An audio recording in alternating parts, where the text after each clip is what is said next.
Good evening. So this is our topic for week 8. Definition of terms and ethical writing of the review of related literature.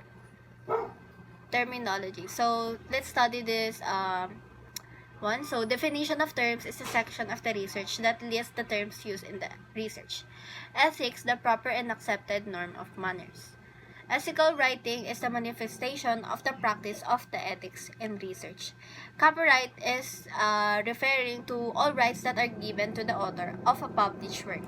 So what is the definition of terms? So the definition of terms is a section where researcher lists the terms used in the research and explains their meaning.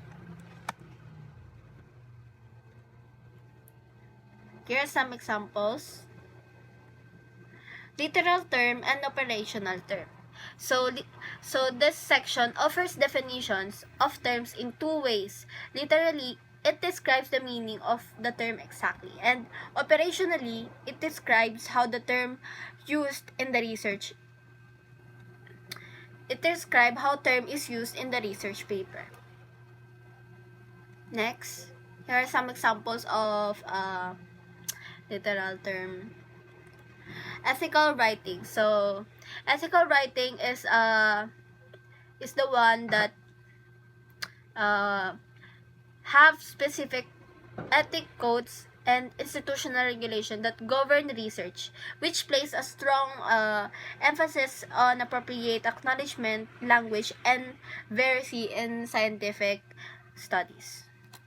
Next is plagiarism. So, plagiarism is using someone else's creation and claiming ownership. Especially when it comes to copyrighted works, owners of intellectual property are protected and their rights are governed by the Intellectual Property Code and the Philippine Copyright Law. So, there are two types of plagiarism. The first one is blatant plagiarism. So, blatant plagiarism is where someone claims other works to deceive readers. And the technical plagiarism is the one is where the researcher or writer didn't comply with proper practices of citing sources of information. Here are some practices can be considered as either of the two types of plagiarism. So the next one is language use. So language use is the one that we considered.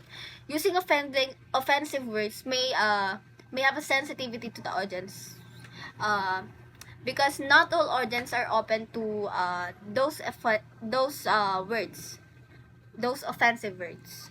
So the next one is fraud.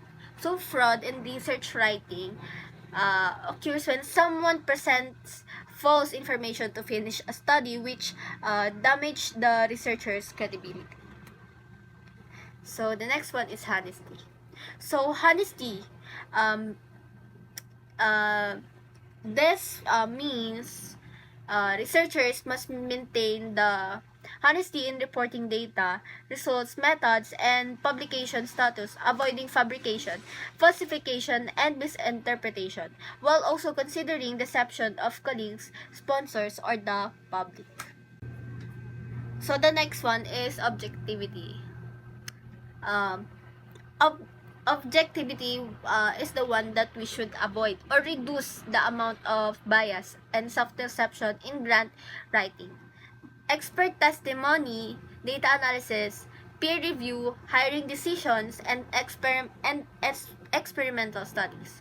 You should also declare any financial or personal interest that might have an impact on the study. So next one is integrity.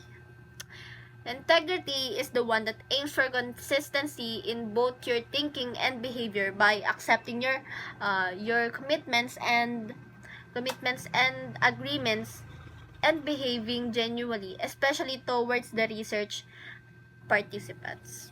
So the next is carefulness. So carefulness is maintaining records like data collection, research design, and correspondence with agencies or journals. Critically examine your own work and the work of your peers to avoid careless errors and negligence. So, yan. Ethics in reviewing literature. So, this is our topic for week 8. Thank you.